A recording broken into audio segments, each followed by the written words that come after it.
Hey everybody, welcome back again, Rosgreaves Gaming with another video, and good to see you guys once again with one of our premium spotlights, our series where we go talk about the next premium in the game. This time the Tier 7 premium, Boise. This was a premium that you can get your hands on, and if you wanted to either pay $100 and get both, or as I did, and probably the more conscious and more conservative of you probably would have done, and this is my thoughts on it, paid for one of them and then grinded and got the other one. So that's what I decided to do. This is the Tier 7 Boise, and I'm grinding to get the other one from South America. So we're getting that one grinded. So this is Boise. She's basically Helena with a couple of changes. So let's get to it really quick. So for you guys, Helena is basically another light cruiser, but it's kind of like a Mogami, lower tier, not as devastating with the high explosive. As you can see, this is Helena, so you can see it's very, very, very much like it.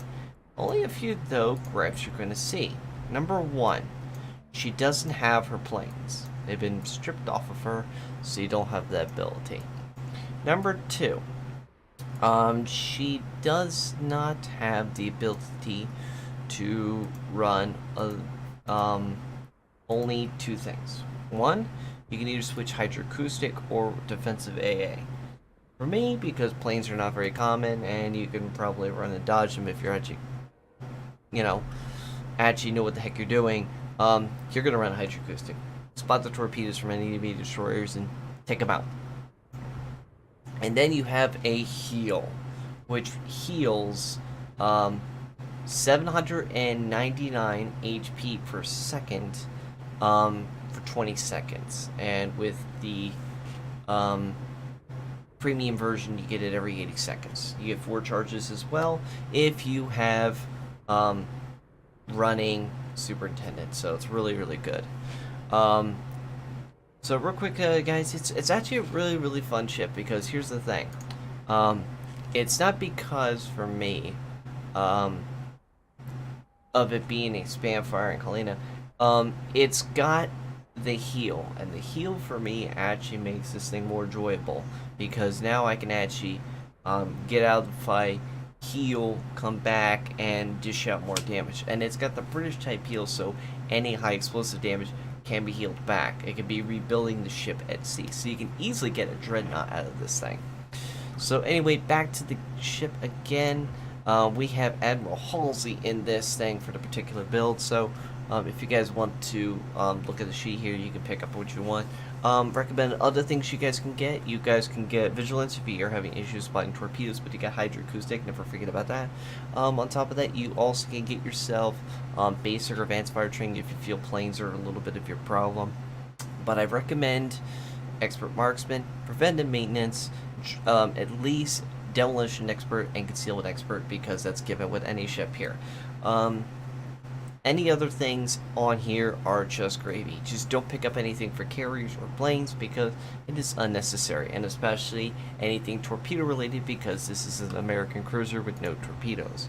So let's get to the fight, guys, and show you guys how this thing actually runs. Okay, folks, so this is Boise. So Boise here in this Tier 7 top match in Estuary. This is actually quite one of my pretty good maps. I actually enjoyed this map pretty good, with its large islands in the middle, open spots between A and D.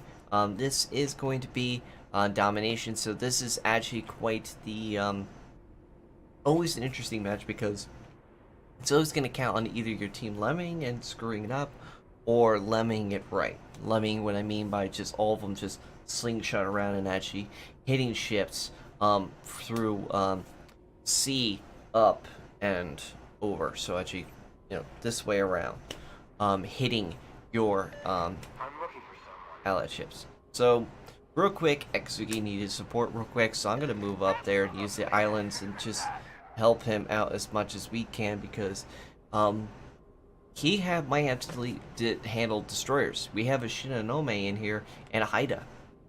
If you guys were actually talking about Haida, there's a review up here you guys can watch. So feel free to watch that if you guys haven't watched that review of Haida. That was quite the interesting ship to play. But this ship generally wasn't as difficult for me to pick up and play.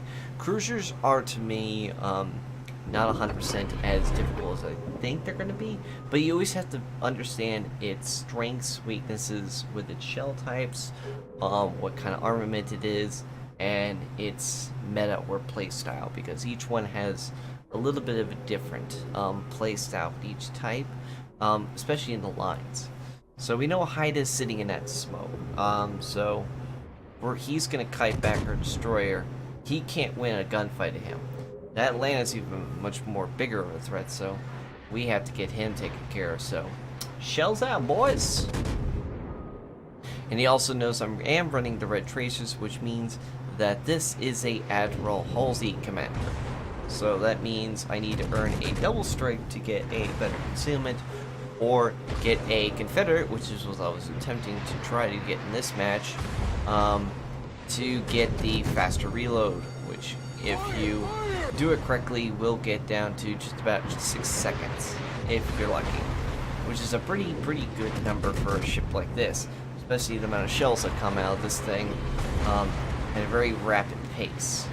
And remember, we're also running adrenaline rust, so the reload actually gets faster and faster as they take damage to me. And Akatsuki over here, thankfully, gives me soak here.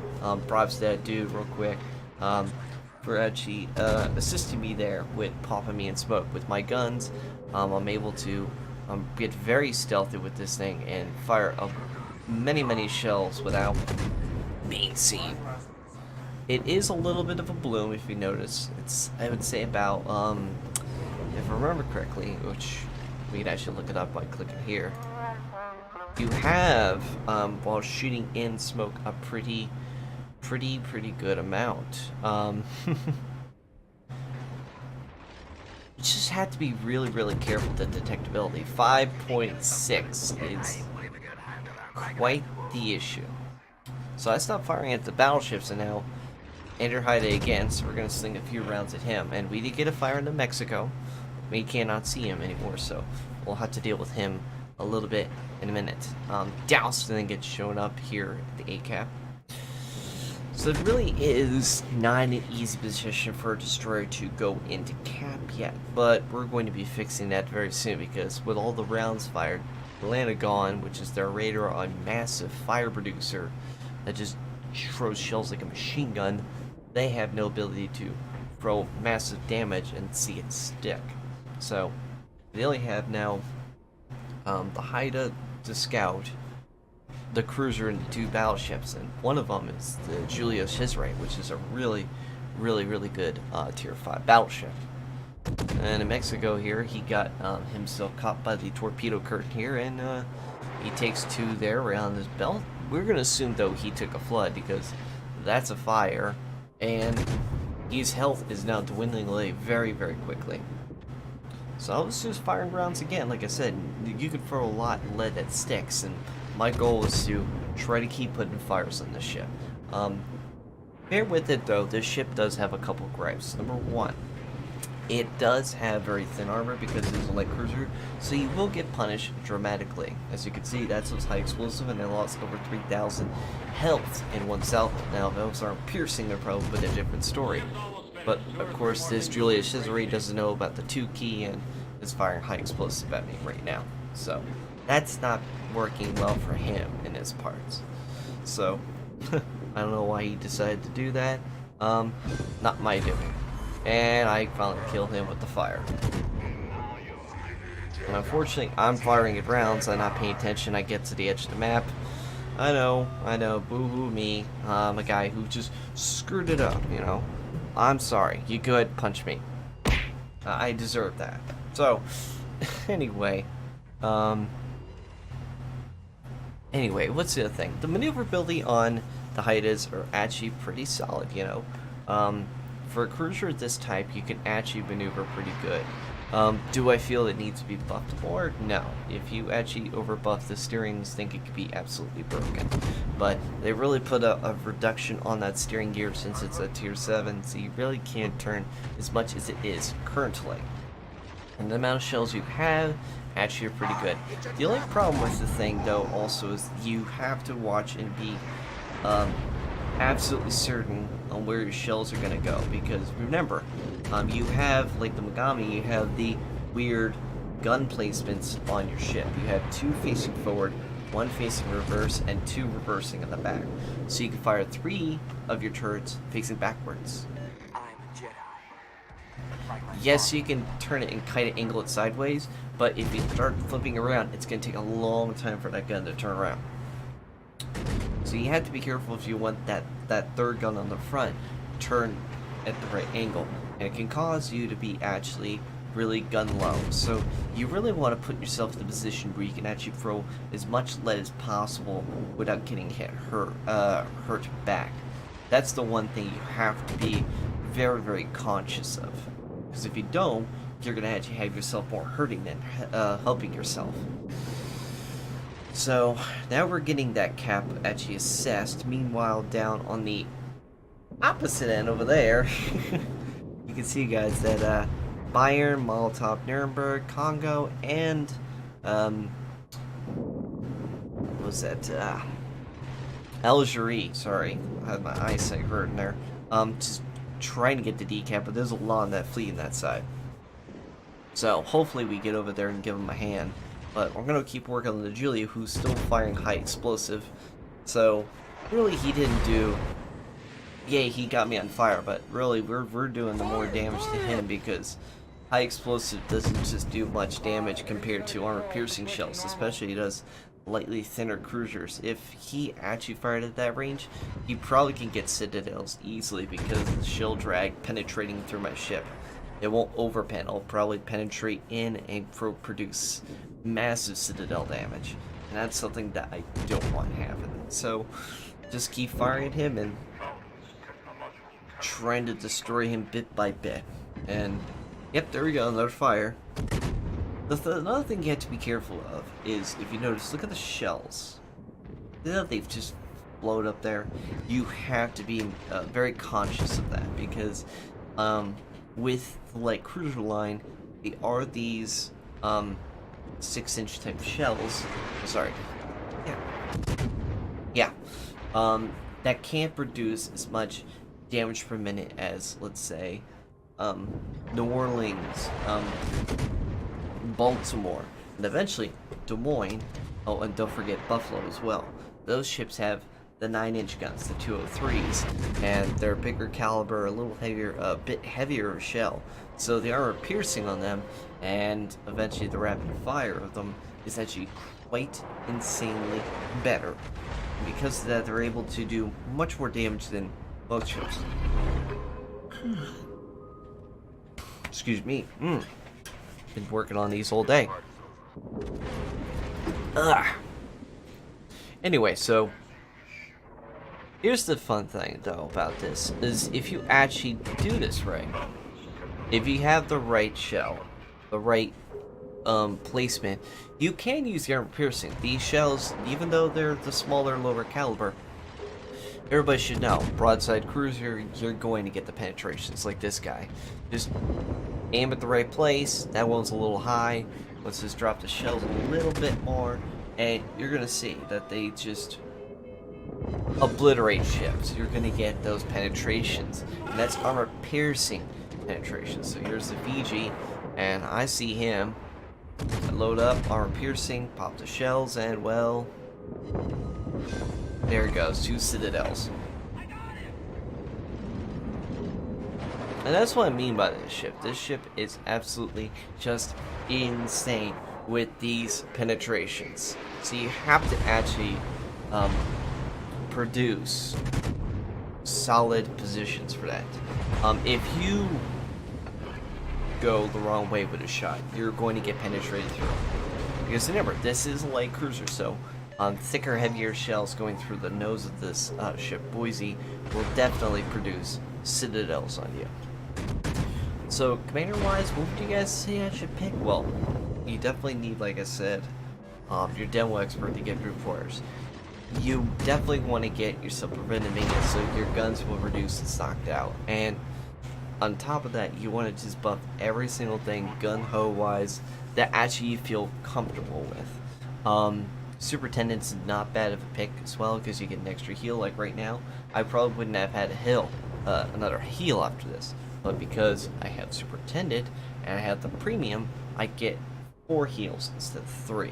So it actually helps me out in the long run, just to get a little more of that damage when it's needed most.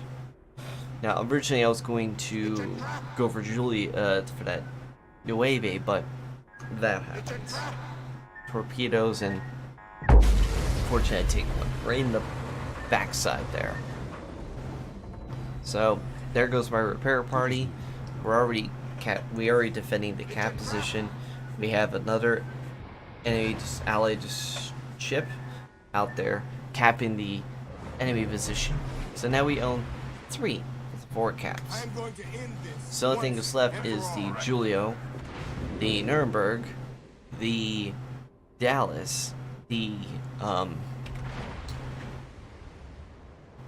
actually 2 Dallases, and of course the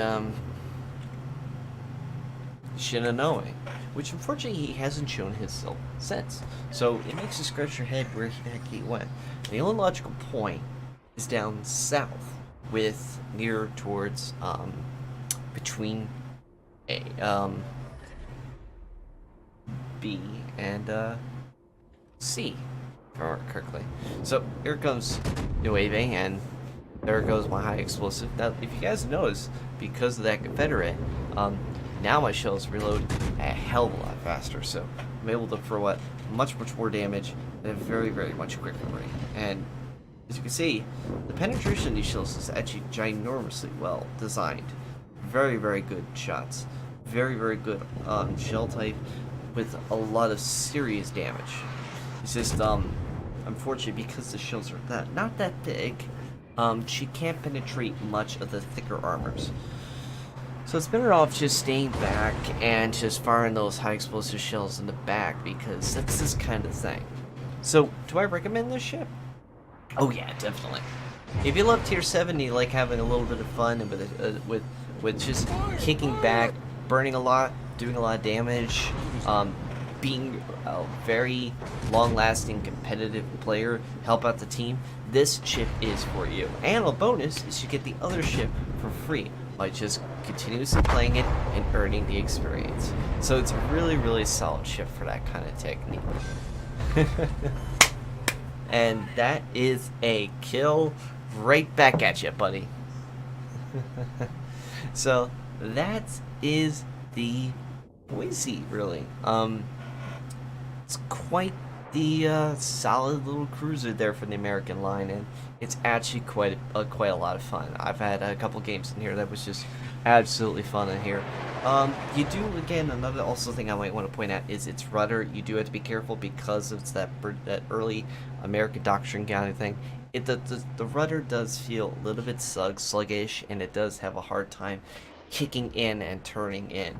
So you will have to deal with that ability of hoping and praying that you don't get hit. So yeah, that's another thing you have to be extremely careful of, because if you play this wrong with showing those broadsides, you're going to get seriously nuked, because these shells on a lot of ships can just slice through you like butter, hit the citadel, wipe you out of the match, and you're probably looking at yourself sad on the scoreboard. So that's something I'm sure you don't want to have on your conscience, you know? So anyway, thank you guys so much for coming on in. The victory on that match, Confederate, just a flesh wound, 2 citadels, 4 kills, 10 fires, 252 rounds fired with 3 defends, which is quite the solid achievement there. Of course, I only got second on the team because the Atlanta actually got a lot more better damage than me. Show off. Nah, just kidding. But the kicker one for me was how many rounds I fired. 236 rounds. And yeah, that just proves the point. I'm not accurate at shooting. But at least you can throw a lot of lead down lane, and if you keep throwing it down there, a lot of ships are just gonna wither out from fires, burning, and damage, and you just get the kills. So it's really, really fun in that style. So, of course, it's tier 7. You're gonna easily earn quite a bit of credits. Get yourselves on getting some of that stuff. So, hope you guys like this video. If you guys have any comments, right down below. If you like this video, hit that like button. If you dislike that button, you dislike the video, just let me know. I'm a big boy, like I said before in one of my other videos.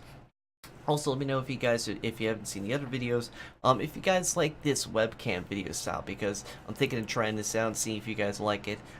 If that's not going to work for you guys, that's fine by me. But, you know, I just think it's a little more personal for me to talk to you guys via the webcam and actually saying hi and all that stuff. So, thanks again, guys, for watching this video. As always, take care of yourselves, and I'll see you all on the high seas. Take care.